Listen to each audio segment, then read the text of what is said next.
2009 is a year no Barcelona fan will forget anytime soon. After a disappointing 2007-08 season, the board practically hired a rookie manager in Josep Guardiola as a replacement for a well-seasoned coach like Frank Rijkaard. It was a gamble, there's no getting around that. But it's certainly a gamble that paid off. Here, we look at how Pep Guardiola and his team took the football world by storm, the success culminating in the year 2009. The team behind the success, who were they? And more importantly, how did they do it? It'll be extremely difficult to take us through the success in 2009 without first looking at the years that led up to it at the club. Let's take a step back to what life was like in Barcelona prior to 2009, shall we? A step forward, a step back. Back to the top of Europe. After a disastrous start to the 21st century, FC Barcelona were handed the opportunity of a new era when Joan Laporta won the elections in 2003. He then appointed Dutch manager Frank Rijkaard to take the helm on the pitch, and made the star signing of World Cup winner Ronaldinho from PSG. Although Rijkaard's first season was disappointing, the main reason being the absence of titles, Barcelona started to move in the right direction the very next season. After another huge purchase of attacking talent, this time in Samuel Eto'o from Mallorca, the club were finally able to get their hands on silverware in the 2004-05 season, scooping La Liga. They repeated the feat again in 2006, this time adding the UCL title to it. It was only Barcelona's second UCL title, and their first in more than a decade. The club was in ecstasy. Ronaldinho and Eto'o, the team's two best players, were doing their jobs well and delivering titles for the team. And when Henry arrived ahead of the 2007-08 season, one might have thought, this team is going to be unstoppable now. Didn't go as planned. Not exactly though. Barcelona went trophyless again for the 2006-07 season and the 2007-08 season. And after a humiliating 4-1 defeat at the hands of arch-rivals Real Madrid in May of 2008, Joan Laporta announced the sacking of Frank Rijkaard as head coach. Barcelona had taken strides forward during 2005 and 2006, but they were now sinking back into the trophy drought they had just come out from.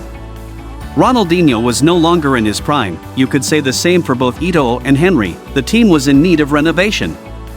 But even more important was the decision of who should lead a new project at the club. Great man, great mind. In the summer of 2008, Joan Laporta contacted former Barcelona head coach Johan Cruyff, who was also Dutch. As you might have already heard, Cruyff is regarded as one of the greatest minds to have ever graced the game, and a lot of football managers even today take lessons from his work.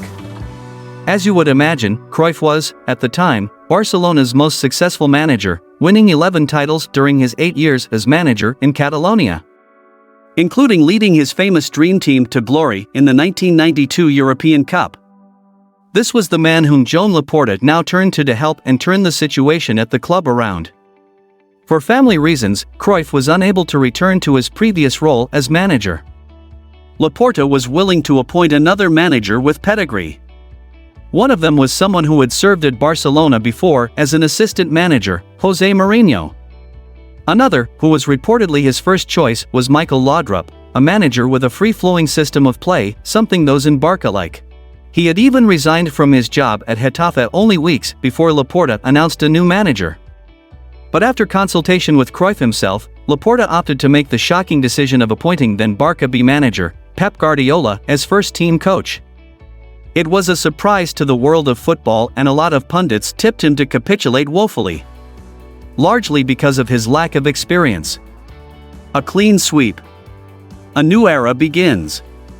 On the 17th of June 2008, Pep Guardiola was appointed first-team manager of Barcelona. You can say this is the best thing that has happened to Barcelona in the 21st century. Guardiola kicked off his project with weeding out first-team stars like Ronaldinho, Deco, and Zambrata. He also tried in vain to push Eto'o out of the club. Guardiola wanted only people with the same ideas as him and his team. He had a disciplined and strict way of going about things. If you weren't on the same page with him and his system, you had only one choice: leave. You could only imagine the amount of pressure, especially from the press, on Pep Guardiola. This was made even worse after he lost his first game in charge of the Blaugrana. He then failed to win his first home game as manager, drawing 1-1 with Racing. The pressure was getting real. Barca were 15th in La Liga. The inexperienced won. However, from there on, Barca went on a winning streak in La Liga, and by matchday 9, they were top of the league. As you would imagine, they didn't come back down till the season ended. In the UCL group stages, in a group with Sporting, Shakhtar, and Basel, they advanced as group winners, getting 13 points out of a possible 18. Into the knockout phase, and they were up against Lyon. After a 1-1 draw in France, Barca advanced 6-3 on aggregate after a 5-2 win at the Camp Nou. Messi scored a brace as Barcelona dispatched Bayern into the quarter-finals, and Barcelona were meeting their first big European test under Guardiola, Bayern Munich. It wasn't much of a test though, as the Catalonians duly dispatched them 4-0, with Barca's front three of Eto'o, Henry, and Messi all scoring in the rout. A second leg 1-1 draw away from home was enough for them to book their place in the semis. GOAT strike. On April 28, 2009, Barcelona came up against Chelsea in the first leg of semi-finals of the Champions League at the Camp Nou, with the game ending goalless. On May 2, Barcelona humiliated Real Madrid at the Santiago Bernabéu by beating them 6-2 and all but confirming the league title. That win reflected Barcelona's lethal, free-flowing style of football on the pitch and their discipline off it. On May 6, Barca met Chelsea again, this time at Stamford Bridge in London. Michael Essien gave Chelsea the lead 9 minutes in, and after a red card to defensive fixture Eric Abidal on 66 minutes, Barcelona looked down and out.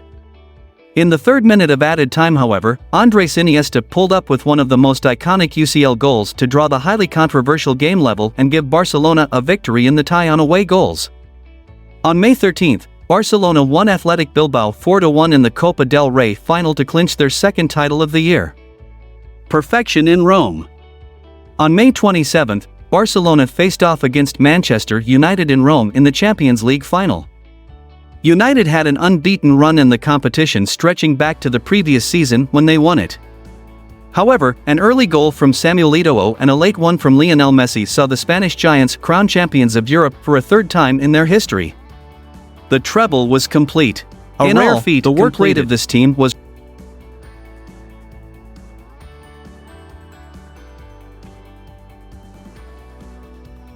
What made this year so special was not just the fact that the team was winning left, right, and center, but also that they were playing amazing football while they were at it.